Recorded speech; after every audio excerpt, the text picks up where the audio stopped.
زي تقرأ ستريم ميديا يو زيناتات لكاتي تسالسا كلت شناسا شمونتنا متمرتنا بفلما أرأس تزينام مفرحي زربا وحبقال ودب حوحات هايت مكيلس قدم وطيو كنا سمعكم ينام جنرال مقبي هايلا حدوش على محتت غيروم بفيديوز تعجب حابريت هالنا كنقربو ينام أب تقرأي سلاماو سلفي كجبريو كتسمعوهم كلتا إرتراويان كوموتوز قبر حدقا أقات إمو كنقربو لكم ينام كال أي ودي آيات الله علي كاميني مجهد با كاميني حدوش مرح إيران كوينو تشيبوم دحر مشاو زلو حدقاتات دماوات إيمالو بزرزر كنقربو لكم ينام نلومي قدم كنل زسمعناكم حبريتاتنا بهم كنبلينا لايك بمقبار جمرو سناي مكتتال أبزغنا مراحتي جزاء من محدار تقرأين حبوحاتنا بدي سابا خيدم للزبا كايدم زبل حبريتاتات كوزع مقنا يفلت يخون مبر ازي كاب حق زر حق اي كبل وحاب قال ود بحوحات ايتم كيلس قدم قليصهم هزي عب سابا قلز بحال زلس عرق يقبر بحال زلس تخكل يكونن مالت صعد حاسوتي يزلك زلهو صعد حاسوتي يزلك زلهو يلن كم ما بدله درجه تزخون له ود يدلي هذا تግራይ تزخون له كلهم ነገራት በሰላማዊ መንገድ ተፈጥሮ ይደሊ ወንድ አንበር ተሐዝውር ዘሎ صعد حاسوتي ይልካል ለምን ታይድ አይዙናት ከሐቶና ምላስ ከመሰንተለው ቁጥር ሓደ ህዝብ ፌደራል መንግስቲ ህዝብ ትግራይ ዳግም ንምጽናት ጆኖሳይድ ንምፍጻም አብሉዕል ምድላው ይዘለ ማለት ኩሎም አመላ ኢትዮጵያ ዝነበሩ ጋዕገልጠሙ ታንክስ ወሎ መድፍዕስ ወሎ ወዘተ ናብ ትግራይ ሙሉ በሙሉ አብዛቅ ዘሎ ኩነታት ይዘለ ማለት ዋላ አገረኛ ሰራዊት ውን አብ ድሕሪ ዘሎ ኩነታቱ ከይፈለጠ ታንዲዱ ናብ ትግራይ ዝመጸሉ ኩነታት ይዘለ ማለት እዩ ስለዚ ግዜ ምግዛ ይደሊ ምድላዋቱ ክውድ ይደሊ ባይዘወይ ለሞና አብ ደገውን አዘርባይጃን ኸይዱ ኩልና ንፈልጠይና አጽዋር ናይ ሙሳ ናይ ኃይል ናይ ምጥንኻር ስራሕቱን ይሰርሕሎ ድሕሪኡ ናይ ምስትኻል ስራሕቱን ይሰርሕሎ ቁጥር ሓደ ታም ምክንያቱ ምድላው ክውድ ስለዝደሊ ይኹን እምበር ይብል አይተ ሚካኤልስ ጎደም ወሲኹም ከምንዕዘቦ ዘለና ብልጽግና ምድላዋትዩ ዘጻፍፍ ዘሎ ክብል መፍርሒ ዘረባ ተዛሪቡሎም جنرال مقبي هايلا عسرانة شعات لكاتت كلتاشن 18 عامة مرات أقامشت مسدم طويانة تقرأي بزقبروك على محتت بزوح قدها العلوم جنرال مقبي كابزل على مسارته وحسابات أبا قدها TDF دلون نتني يكونن تمالون لمون يكونن صباحون يخونن TDF نهزب تقرأي توقعن نهي قلة سبات دليت حلمن كساخة أبولو بولو زاتو تقوام هيكونا زسلو فيفلت زقالو سيفلت تمالو بينير يفلت لومو بير يفلت مصعد الحزب تግራይ مسنا يبعل خنتات الزاميدو كميك خدكم زلون زفلت سراويت بتعم بسل تقوام سبولو أي متشون زي متشو بزحت نجارات له ناورو متشو يكونن من كيلو نابر حزب تقرأي تستاهله نابر TDF كستاهله يخيله جنرال مقبي كاب معراب كساب مبرا كاب سمين كساب دبوب كلها حانتيات طلبة نساون السلام مدلاي فتح من لاي مفتاح محبر إيكونوميا وتصقماتني حطو إبل حزب تقرأي تقود ينبر لعلى تقرأي إثيوبيا ونتزفلت يلاني لهم حزب تقرأي يقوانا له عبي جنزة مدي ما كنت حزب تقرأي ناب حويتنا تخكلنيا من قد زمتسن حزب تقرأي ناب تصقم كاتو ندقنا داقم ناب شقر كنا أطغاي صرح له داقم جونسايد كوصلو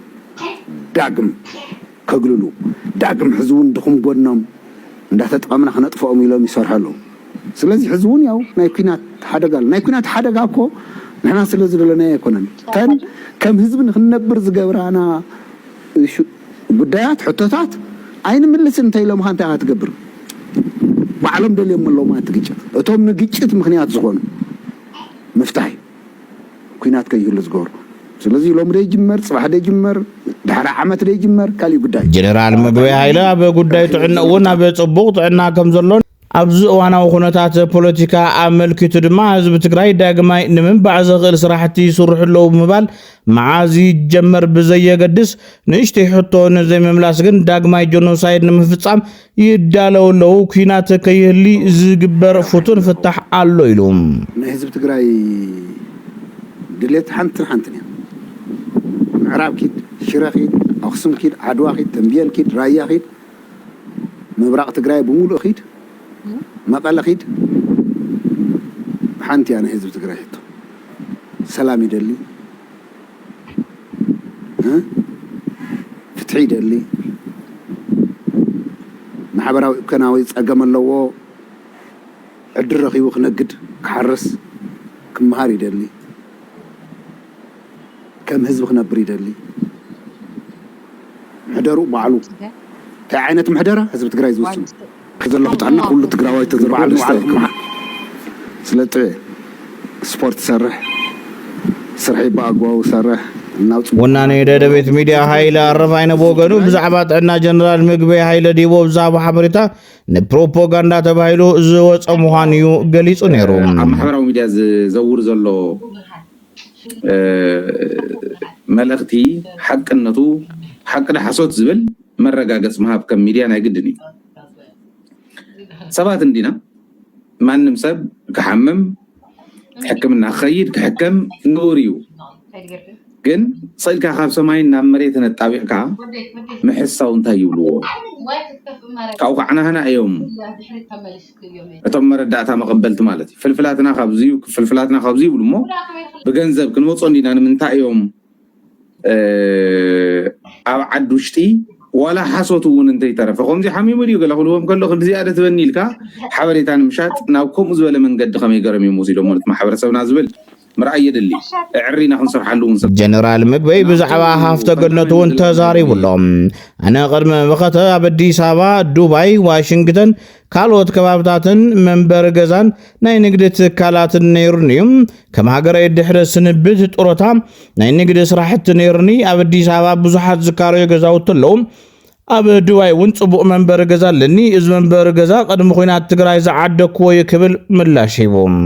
ኣብ ዝጉዳይ መልኪቱ ርእይቶ ዝሃበ ጋዜጠኛ ርእዮት ሚድያ ቴድሮስ ጸጋይም ምግበይ ብናይ ባዕሉ ቃላት እንዳተመሰጠ መድረኽ ዘስከሮ ሰብ ይክብል ገሊጽዎም I think እንግዲህ አላቅም በጣም መድረክ ከሚያሰክራቸው ሰዎች አንዱ ነው በተለይ ጊዜ እንደተመለከትኩትና በራሱ ድምጽና ቃላት እየተመሰጠ ራሱን ያለ የሚሰማ ሰው አድርጌ ነው ማየው ባህላዊ ጀነራል የተባለ ያሉት ሰዎች ያሉበት ምክንያት በዘመናዊ ፖለቲካ ውስጥ ወታደራዊ ባለስልጣናት ወታደራዊ ጉዳይ ላይ ፎከስ አድርገው የህዝብ የጋራ ተቋም መፍጠር ላይ ነው የሚሰሩት ፓርቲን ቶና የስቴት ፖለቲካን በተመለከተ እንኳን አስተያየት ያለ መስጠት ጥንቃቄ ያደርጋሉ ዘመናዊ ውትድርና ይሄ ነው በአንጻሩ እናንተ ግን ስለ መንግስት ፖለቲካዊ ጉዳይ መሆኑ ቀርቶ ስለ አንድ ፓርቲ ፖለቲካዊ ጉዳይ ጭምር እየገባችሁ እየፈተፈታችሁ ነው ይሄ ደግሞ ከ30 ምናምን ዓመት በፊት በኮሙኒዝም የስቴት ስትራክቸር ውስጥ የተለመደ በነበረው ወይም ደግሞ በኢትዮጵያ ውስጥ ከዛ ቀደም የፓወር ባላንስ ቼክ ኤንድ ባላንስ ባልነበረበት ጊዜ የነበረው የመንግስት መዋቅር ይዛችሁ ነው እየሄዳችሁ ያላችሁት የህዝብ ጀነራል እንደመሆን የፓርቲ ጀነራል ለመሆን እየመረጣችሁ ነው ይሄ ደግሞ ወዲህም ኋላ ቀር ወዲያም ባህላዊ ጀነራሎች መሆናችሁን ያሳያል ነው ምግበይ ያረጋግጠው በእርግጥም የተባለውን ነገር መሆኑን ነው በነገራችን ላይ አሁን አይደለንም ብሎ ሲል ብቻውን መሆን ስለበረደው ይመስላል የትግራይ ህዝብ ሁሉ ጀነራል ነው እንደዛ ከሆነ የሚል በጣም ግራ የገባው ምን ማለት እንደተፈልገ ራሱ ማይገባ ዝም ብሎ የመድረክ ፊሽታ ለመፍጠር የታሰበ ጭብጨባ ለመሰብሰብ የታሰበ አስተያየት ነው የሰጠው ምግበይ بوغن تግራይ ናይ ምክልኻል እምበር ባዕሉ ኩናት ናይ ምኽፋት ድልውነት የብሉን ኢሉ ጋዜጠኛ ስታሊን ገብረስላሴ እቅድ የለውም ለማወጋት እቅድ የለውም የመከላከል እቅድ ግን ይኖረው ይችላል የመከላከል እቅድ ይኖረው ይችላል አፋሪዱ ትግራይ ትደፍ ከአፋር መንግስት መግለጫ ሰምታችሁ ታውቃላችሁ ሰሞኑ ዛሬም ትላንት የለም ለምን ወደ አፋር ሄዶ የተዋጋ ያለባ ትግራይ መጥቶ የወረወረ ያለው ሞርታሩም ድሽቃው የወረወረ ያለው በየት በኩል አፋር ሆኖ ወደ ትግራይ ነው ትግራይ መግለጫ መውጣት ነበረበት። አፋር መንግስት ሆይ ካንተ በኩል ጥይት የተተኮሰብኝ ነው፣ ሞርታር እየመጣብኝ ነው። ማንም ይሁን ማን አልሸባብ ይሁን አልቃይዳ ካንተ ክልል ካንተ ግዛት እየተተኮሰብኝ ያለው ultimate responsibility lies on you ብሎ መግለጫ መስጠት ነበረበት። ጥሩ ኮሙኒኬተር ቢኖር ትግራይ ጥሩ ኮሙኒኬተርስ ቢኖር ማንም እኔ ማቆም የሚተኩስብኝ አላውቅም፣ ግን አንተ በኩል የተተኮሰብኝ ያለው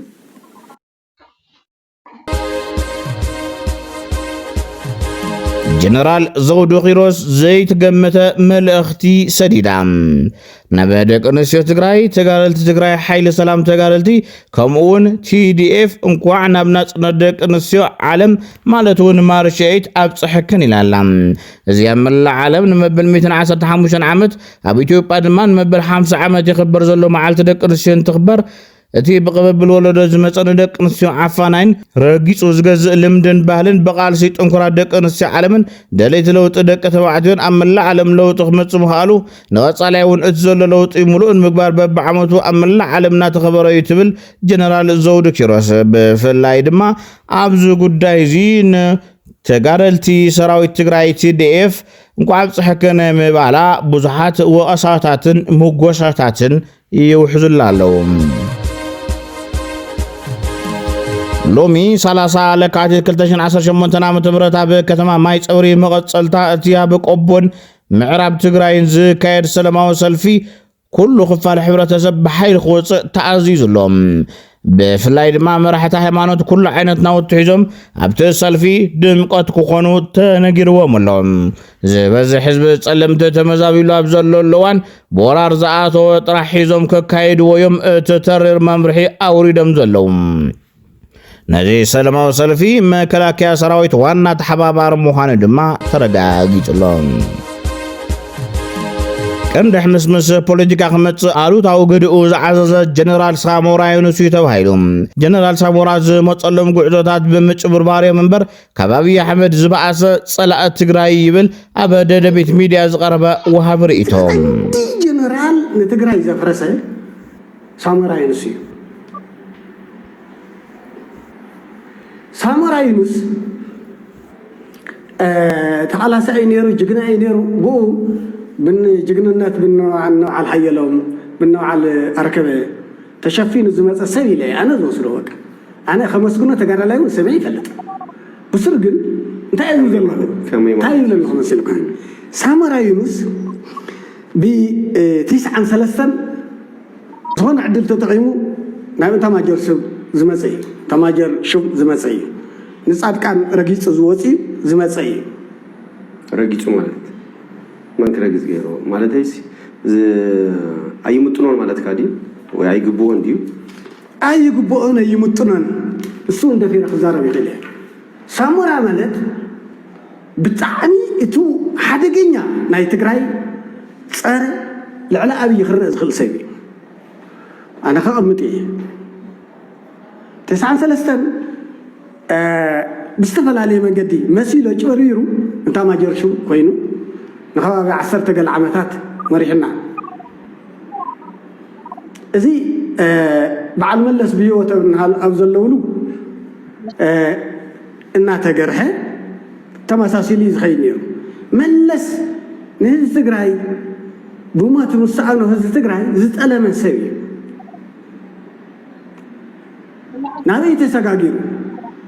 እቲ ክሕደቱ ንሕና ብዘይንፈልጦ መንገዲ ንኣብይ ኣሕመድ ናብ ስልጣን ዘምፀ ሰብ እዩ። ፖለቲከኛ ኪናነ ኣመነ ዓለም ለኸ ውዕሊ ፈሪምና ከለና ጉዳይና ናብ ሕገ መንግስቲ ኢትዮጵያ ክንምልሶ ይብልናን ኢሉ አህጉራውን ክፍለ አህጉራውን ትኩረት ኺብና ከለና ቢወና ሞንጎኛ አየለና ሊልና ባዕልና ተጋሮ ናብ ኢትዮጵያ መልሽና ዮ መባል ዶክተር ደብረጽዮን ገብረ ሚካኤል ኣብ ጽባሕ ፌርማ ውዕሊ ፕሪቶሪያ ዝሃበ መደረ ዘዘኻኽር መልእኽቲ ኣሕሊፎም ዋና መሳሰይ ጽምዶ ኮይኑ ዘሎ ኪዳን ኣመነ ቅድም ክብል ኣብ ዝሃቦ መደረ ድማ ምስታብ ምዕራባውያን ኣብ ቀለበት ዝኣተወት ዓዲ ዝሓብር እንተሎ ሞት ዝናፍቆዩ ኢሉ ነይሩም نحناكو بنا إثيوبيا حق منكسي أيكون أنت دارينا نحن تدانا يوم بنا علم لقى نمتينا نبنا إثيوبيا حق منكسي دينن كنا عنول نايت قراي قداي على ما قداي تبايلو أبنا علم لقى أبناء عالم لخ وعل أو يتي تقداي توديو كابناء عالم لخ أجندة ناب تحتي نابناء كشت وين نابناء تساوى قداي أين وردن تقرأي لعلى هجريا حبرت أفريقيا هم تفلتوه أمونغ هجراتيو زداني نمجمرة كذي هم من قدوت إلو ذو قداي زي أبناء تبقى قداي فتح سلزي غير نتقرأي كم هجري انترتين ديروا حبرت أوروبا يكون منقسم أمريكا يكون كالت أهجراون كفلا أهجراون تكلاتون تحاوسوا بزين صاريو نحن هنا أب تقرأي زلنا هنا سجم فترة زلنا نساتهم كم هجر تريت غيرنا بعلنا نمونغو نايتو توزول يوهنا ونرينا والكونة سلزات كعنا نايقل مرحتي زوزلو كم تجاو ناتنا قداي على ما قداي نوزخنا قداي نمنا يتبع بيتفردونا يشوف قتل كم تحز السمرات بارت غير وزنية أمنا يتبع تكال ندانيال لو قداي يونا وكلنا يونا أي الناس حنا نقول عاوز تعمم تلهم أو حقي يقول يوم كم شو قداينا يقولنا سلزي ناتنا قداي على ملخاو قداي زويل كسمر للوح ድሕሪ ምጥያሽ ብኣይተ ጌታቸው ረዳ ዝምራሕ ዝነበረ ግዝያዊ ምሕዳር ትግራይ ይሁዳ ዝብል ስም ዝርዝር ዘለዎ ጽሑፍ ናብ ካድረታት ከም ዝተወዝዐ ላዕለዋይ መራሒ ሰራዊት ትግራይ ነበር ወዲ ኣባተ ገሊጹ ተን ይሁዳ ዝብላ ጽሑፋት ክፍል ሓደን ክፍል ክልተን እየን ሰባትን ናጸዋዓ ከመይ በልጽጎም ከም ዝኾኑ ከመይ ጠሊሞም ከም ዝኾኑ ህዝቢ ትግራይ እየን ዝገልጻ እዚ ሕዚ ኣብቲ እዋን ንሱስ ክትሓስቡን ክተስተንትኑን ዘይትኽእል استودوا في لنا زولو مهارات بروفيسورات ليتي ببيت صحفتنا تودوا كادرتات نحق مهارات نزولو صحفوا بتانا يزخوني مفرسا يزخوني كابنا يسراوي تمرار حون اللو زو يهودا زبالو كابنا يود بمرار حون اللو صدام كفتح خطها عائل كان ناب زبرخ نجر المصازي كورس تبتين كا كمان توز جلس أجلس كاسلتان تحز زمامو يلو حد صحفي ناب كادرتاتهم توزعوا أبتا أجند أفتو حيز قلت أزمنا ربعش أفتو ميت أفتو نحسن حد الميتنس نحن نعتمدنا نحلنا كادرتات يمصوز بالحطرية لك كازو صحف زي تما يتوس دبدي بس وسيم يزمت زلت كادري حانتي أبال بيت مخرط وكلت هزب تمال نقوه بعطوات تحيزا كمزو توسدت تفريتهم إذا قلسب بعطوات جويا زي تفتسم الله قداميتي أبال بارلاما إيتيوبيا خوينا لهم መንግስታዊ ምንጭታት ከም ዝሓበርዎ ህዝባዊ ተወካሊ ተብዝሕዝ እዋን ኣብ ምንታይ ኩነታት ከም ዘላ ዝፍለጥ የለን ይኹን እምበር እዛ ተወካሊት ህዝቢ ኣበይ ናይ ቦታ ከም ዝተጨወየት እውን ዝተረጋገጸ ነገር የለን ወለላው ተገኝ ዝተባለ ኮማንደር ተቀቲሉም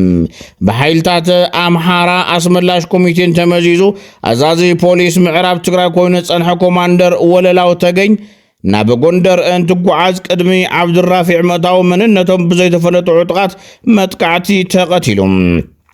አመራርሃን ተላእኽትን ብልጽግና አባላት የተከዘዘብ አበ ከቢድ ድንጋጽ እንደብረኸረኸነ ከምዙ ዓለውን ፍልፍላትና ሓቢሮም أب تقرأين تقارن زتقارن اللو استبعالم ودب بهراو مقصاص أمحارا أبن دوب إثيوبيا نمخبار زكالنا مقبار ناي ودبنا مره يكبل تزاريبهم منغستيونا كال نو ጉዳይ ላይ ትኩረት ሰጥቶ ሊሰራበት የሚገባውና የአብን አቋም ጥያቄ በጉዳዩ ላይ የአብን አቋም ምንድነው የሚለው የኢትዮጵያ ዳር ድንበር እንዲሁም ሉዓላዊነት መደፈሩን ለምደመን መነሳት ይቻላል ይሄኛው መረጃ ትክክል ሲሆን የኢትዮጵያ ሉዓላዊነት ተደፍሯል ማለት ነው ኢትዮጵያ ሉዓላዊነት ተደፈረ ማለት ደግሞ ከየትኛውም ኢትዮጵያ አካል ጋር ሆነን ይሄንን የሉዓላዊነት መደፈር መጠበቅ መከላከል ማመከት የኛ ፋንታ ነው ብለን እናምናለን ودب بلصقنا عصب زي سرع خيدو يخيدو حزون تاريخا وانتنا كنملس اتوانا بوليس نايلوم በተለይ አሰብ ወደብን በሚመለከት መጀመሪያ መሄደበት መንገድ ስህተት ነው ብለን ነው ምናምነው እሱን ኮሬክት የማድረግ እሱን የማስተካከልና ወደ ታሪካዊ ባለቤቱ የመመለስ ጉዳይ ነው ብለን ነው ምናምነው ስለዚህ አሰብን የኢትዮጵያ ግዛት አካል የማድረግ ነው የእናንተ ፖሊሲ። በትክክል እንደ ሌላ ሀገር ቆጥረን የምንጠይቀው አይደለም። በተለይ የአሰብ ወደብን በሚመለከት መጀመሪያ የሄደበት መንገድ ስህተት ነው ብለን ነው የምናምነው። እሱን ኮሬክት የማድረግ እሱን የማስተካከልና ወደ ታሪካዊ ባለቤቱ የመመለስ ጉዳይ ነው ብለን ነው የምናምነው። ስለዚህ አሰብን የኢትዮጵያ ሚኒስትር ጉዳያት ወጻኢት ጌዲዮን ጢሞቴዎስ ጉዳይ ቀይሕ ባህርን ምኽባር ሉዓላውነትን ኢትዮጵያ ዘድሃበ ሰባት ዝወቕሱና ልክዕ ኣይኮነን ብኹለ መዳይ ዋልነት ባህርና ከነረጋግጽ ድርድር ንምግባር ምድላዋትና አጻፊፍና ኢና ኢሎም የሀገራትን ሉዓላዊነት ባከበረ መንገድ በተለያየ ሰጥቶ መቀበልና በስምምነት የባህር በር ጥያቄያችን እውን ሊሆን ይችላል። እንዲህ ያለ ተሞክሮ በሌሎች ዓለማትም አለ። በኮንሴሽን ሊሆን ይችላል፣ በሊዝ ሊሆን ይችላል፣ በመሬት ልውውጥ ሊሆን ይችላል። በተለያዩ አግባቦች የባህር በር ማግኘት እንደሚቻል ተሞክሮች ያሳያል። የባህር በር ማግኘት የምትፈልጉት ለማን ምን ሰጣችሁ ከማን ነው? እሱ በድርድር ሂደት የሚበስልና የመጨረሻ ውጤቱ የሚታወቅ። ስለዚህ ዛሬ ላይ ከድርድሩ ቀድመን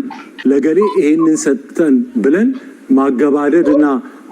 መደምደም አንችል። ቀደም ሲል ጉዳዩ ተጠናና የበሰለ ነው አሉኝ። አሁን ደግሞ ጉዳዩ ሲበስል ነው የድርድሩን ጉዳይ የምንናገረው አሉኝ። ሁለት የተጋጨ ሀሳብ ነው ያነሳው። አልተጋጨም። ጥናታችን በስሏል። ድርድሩ ደግሞ ቀጣይ ምዕራፍ ነው። አንዱ ምዕራፍ አልቋል ማለት ሌላው ምዕራፍም አልቋል ማለት አይደለም። በተከታታይ መሄድ ያለባቸው ጉዳዮች ናቸው። ኣብ ካናዳ ኣብ ሓደ ጋራጅ ብዘጋጠመ ሓደጋ ክልተ ኤርትራውያን ሞይቶም